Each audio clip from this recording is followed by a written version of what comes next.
What's good, Washington fans? Nothing really good right now. We have 17 players on the COVID list or on the virus list. I feel like every day I'm making a video about somebody getting the virus. So Kyle Allen now has it, and Cam Sims. Those are the two big names. Matt Ioannidis as well.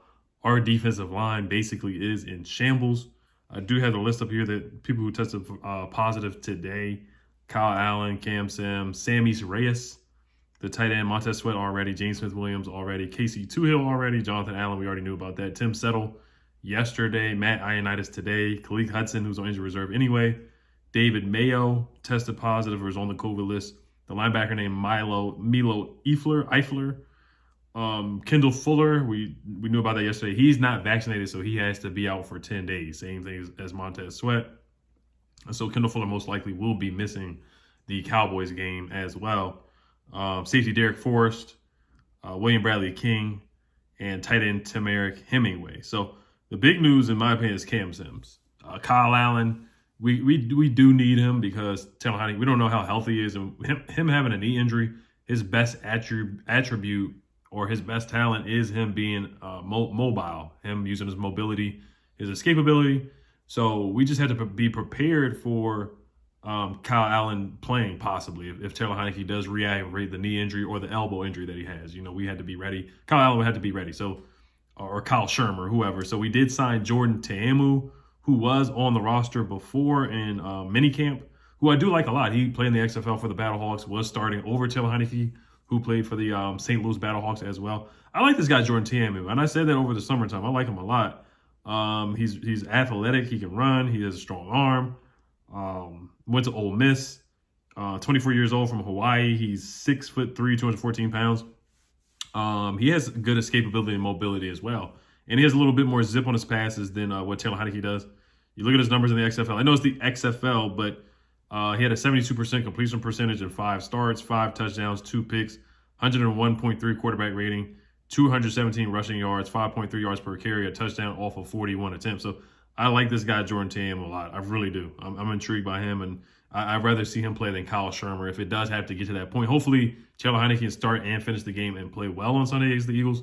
And I'll say this, if the Eagles do lose to the Washington football team with all these guys out, then they will be the laughing stock of the NFL. We will never, ever let Eagles fans live this down if we come in there and beat them with 17 guys on the virus list and all the guys that we have out due to injury anyway. You know, Terry McLaurin's probably going to not play due to the concussion protocol. So now our wide receiver one is probably going to be either Curtis Samuel, De'Ami Brown, or DeAndre Carter, Adam Humphries, guys like that. Those are going to be our 4 or 5 wide receivers available. Antonio Gandy Golden might have to play. Calvin Harmon might have to play.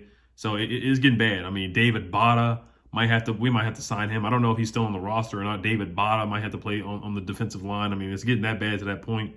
The crazy thing is we don't have any coaches that tested positive for the virus.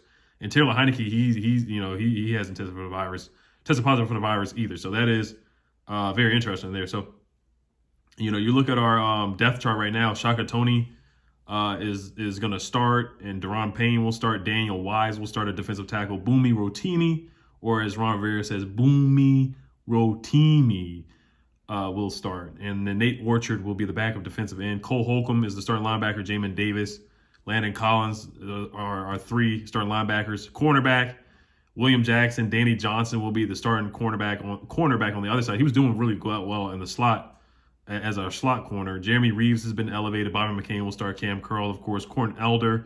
Troy Apke is still going to be on the bottom of the depth chart. Don't be surprised if he has to play, to be honest with you. Jeremy Reeves, like I said that already. David Bott is on the practice squad. Tyler Clark is on the practice squad. Dejon Harris and Hercules is on the practice squad as well. So it's looking bad. And then I'm going to read this thing from JP Finlay.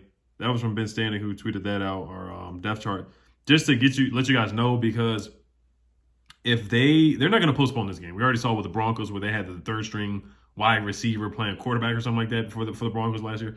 They're not going to postpone this game. They're not going to do that.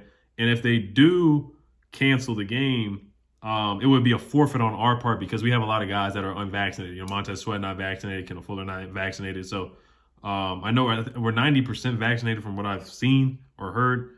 But, you know, the rule is if we have an outbreak and it's due to So I'll read the rule here right here real quick. If a game is canceled / postponed because a club cannot play due to a COVID spike among or resulting from its non-vaccinated players / staff, then the burden of the cancellation or delay will fall on the club experiencing the COVID infection. We will seek to minimize the burden on the opposing club or clubs. If a club cannot play due to a COVID spike in vaccinated individuals, we will attempt to minimize the competitive and economic burden on both participating teams. So basically saying then the burden of the cancellation or delay will fall on the club experiencing the COVID infection. So it will fall on us.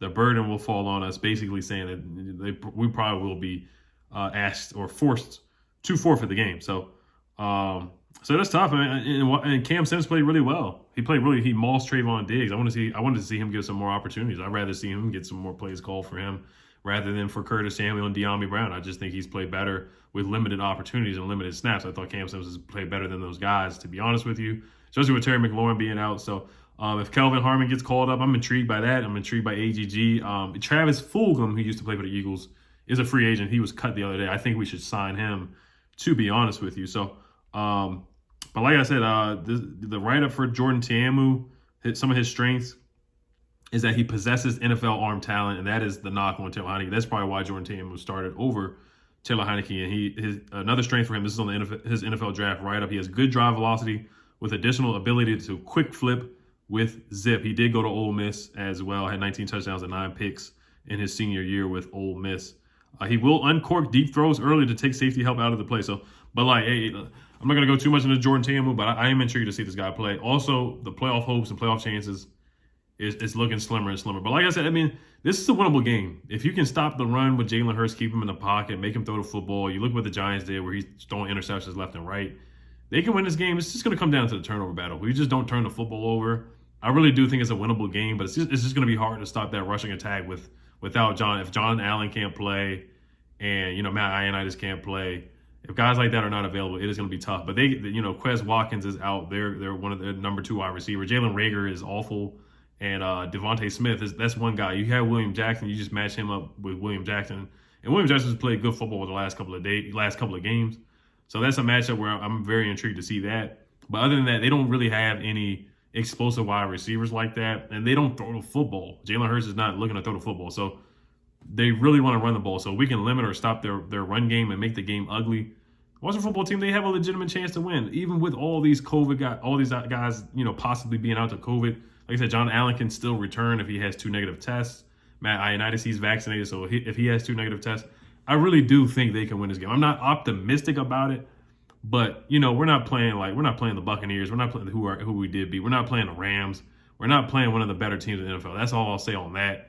Like I said, I mean the Eagles. You look at their schedule. The schedule's just been terrible. But like I said, if you can limit Jalen Hurts, control the clock, run the football. And good news, Sam Cosmi is going to return to practice today. I don't know if he's going to be available to play on Sunday, but that 21-day window is activated. So that's some positive news for the football team. And that's really it. And I'm getting live updates too. Ben Standing, he said, Terry McLaurin concussion is out here for stretching.